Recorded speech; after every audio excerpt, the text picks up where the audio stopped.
ಯಳಂದೂರಿನಲ್ಲೇ doctor Babu Jagjivan Ram ರವರ 118ನೇ ಜನ್ಮದಿನಾಚರಣೆ.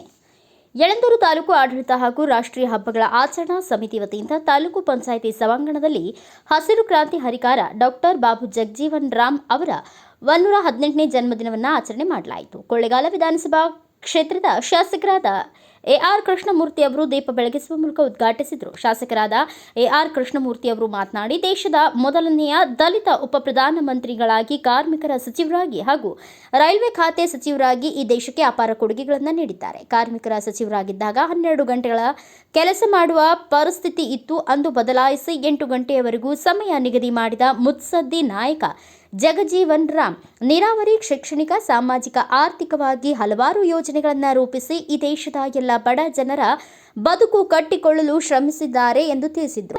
ಲಕ್ಷ್ಮಿ, ಶಾಂತಮ್ಮ, ಕೀನಕಹಳ್ಳಿ, ಪ್ರಭು ಪ್ರಸಾದ್, ಬಸವರಾಜು ತಹಸೀಲ್ದಾರ್, ಚಾಬುಲ್ ನಿರ್ದೇಶಕ ಕಮರವಾಡಿ ರೇವಣ್ಣ, ಕ್ಷೇತ್ರ ಶಿಕ್ಷಣಾಧಿಕಾರಿಗಳಾದ ಮಾರಯ್ಯ, ಸಹಾಯಕ ನಿರ್ದೇಶಕರಾದ ಕೇಶವಮೂರ್ತಿ, ಸಿಆರ್ಪಿ ರೇಚಣ್ಣ, ಪಟ್ಟಣ ಪಂಚಾಯಿತಿ ಸದಸ್ಯರಾದ ರಂಗನಾಥ್, ಲಿಂಗರಾಜ್ ಮೂರ್ತಿ, ಸಿಡಿಪಿಒ ಸಕಲೇಶ್ವರ ಕಾರ್ಯಕ್ರಮದಲ್ಲಿ ಹಾಜರಿದ್ದರು.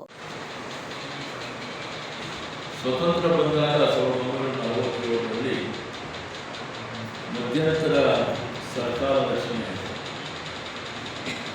ಆ ಸಂದರ್ಭದಲ್ಲಿ ಅವರು ಅತ್ಯಂತ ಕಿರಿಯ ವಯಸ್ಸಿನ ಸಚಿವರಾಗಿ ಅಧಿಕಾರವನ್ನು ಕೇಂದ್ರದಲ್ಲಿ ಸ್ವೀಕಾರ ಮಾಡಿದರು. ದೇಶದಲ್ಲಿ ಬರಾಂದೋಲನ ಅಂಥ ಸನ್ನಿವೇಶ ಬಂದಾಗ ಅವರಿಗೆ ಕೃಷಿ ಖಾತೆಯನ್ನು ವಹಿಸುವಂಥ ಜವಾಬ್ದಾರಿಯನ್ನು ಅಂದಿನ ಸರ್ಕಾರ ಕೈಗೊಂಡಿದೆ. ಆ ಸಂದರ್ಭದಲ್ಲಿ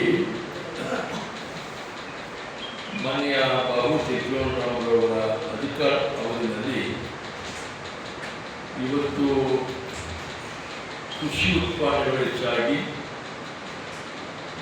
ಮಾನ್ಯ ರಾಜಶೇಖರ ಪ್ರಸ್ತಾಪ ಮಾಡಿರುವ ಹಾಗೆ ಉತ್ಪಾದನೆ ಜಾಸ್ತಿಯಾಗಿ ಏನು ಸಮಾಜ ಇವತ್ತು ಆಹಾರಕ್ಕೆ ಬಹಳಷ್ಟು ಕಷ್ಟದ ಪರಿಸ್ಥಿತಿ ಸಂದರ್ಭದಲ್ಲಿ ಅವರು ಆಹಾರವನ್ನು ಉತ್ಪಾದನೆ ಮಾಡುವಂಥ ಕೃಷಿ ಕ್ಷೇತ್ರದಲ್ಲಿ ಇವತ್ತು ಶೇಖರಣೆ ಮಾಡಿ ಜನರಿಗೆ ಹಸಿವನ್ನು ನೀಗಿಸುವಂಥ ಕೆಲಸ ಮಾಡಿರುವಂಥದ್ದು ನಾವೆಲ್ಲ ನೋಡ್ತೀವಿ. ರಕ್ಷಣಾ ಸಚಿವರ ಸಂದರ್ಭದಲ್ಲೂ ತಾವು ಡಿಫೆನ್ಸ್ ಮಿನಿಸ್ಟರ್ ಅವರು ಉದಾಹರಣೆ ಕೊಟ್ಟರು. ಶ್ರೀಮತಿ ಇಂದಿರಾ ಗಾಂಧಿ ಅವರ ಪ್ರಧಾನಮಂತ್ರಿಯಲ್ಲಿ ಇವತ್ತು ಬಾಂಗ್ಲಾದೇಶದ ವಿರುದ್ಧ ಪ್ರತ್ಯೇಕವಾಗಿ ಕುಡಿಯಲಿಕ್ಕೆ ಅವಕಾಶವನ್ನು ಕಲ್ಪಿಸಿಕೊಟ್ಟಿರುತ್ತದೆ. ಒಂದು ಹಿಂದೂ, ಮತ್ತೊಂದು ಮುಸಲ್ಮಾನ.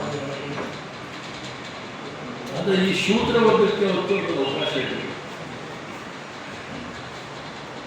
ಅಂತಹ ಸಂದರ್ಭದಲ್ಲಿ ಅವರು ಪ್ರತಿಭಟನೆ ಮಾಡಿ ಆ ಮಡಿಕೆಯನ್ನು ಹೊಡೆಯುವ ಮುಖಾಂತರ ಅವರು ಶೈಕ್ಷಣಿಕವಾಗಿ, ವಿಜ್ಞಾನಕ್ಕಾಗಿ ಇವತ್ತು ಸಮರ್ಥವಾಗಿದ್ದಂಥ ಸಂದರ್ಭದಲ್ಲಿ ಎಲ್ಲ ಜನರ ಪರವಾಗಿ ಕುಡಿಯೋ ನೀರಿಗೋಸ್ಕರ ಅವತ್ತು ಆ ಹೋರಾಟವನ್ನು ಮಾಡಿರ್ತಕ್ಕಂಥದ್ದು ಅವರು ಉಲ್ಲೇಖ ಮಾಡಿದ್ದಾರೆ. ಅಂತಹ ಸನ್ನಿವೇಶದಲ್ಲಿದ್ದಂಥ ನಮ್ಮ ಸಮುದಾಯಗಳು ಬಾಬಾ ಸಾಹೇಬ್ ಅಂಬೇಡ್ಕರ್ ಆಗಿದ್ದವರು ಇಡೀ ದೇಶಕ್ಕೆ ಸಂವಿಧಾನವನ್ನು ರಚನೆ ಮಾಡುವಂಥ ಅವಕಾಶವನ್ನು ಕಲ್ಪಿಸಿಬಿಟ್ಟು ಸಮಾನತೆಯನ್ನು. ಬ್ಯೂರೋ ರಿಪೋರ್ಟ್, ಸ್ವಾಮಿ ಬಳಿಪೇಟೆ, ಭಾರತ ವೈಭವ news, Yelandur. Thanks for watching. Read, discuss and debate with editor Dr. Yan Prashant Rao. Wanted reporters in print, digital and visual media for Bharat Vaibhav Daily Newspaper, BV News 5 Channel and BV Fast Web News from all the talukas of Karnataka, Goa and Maharashtra. If interested, send your resume to 9019229369.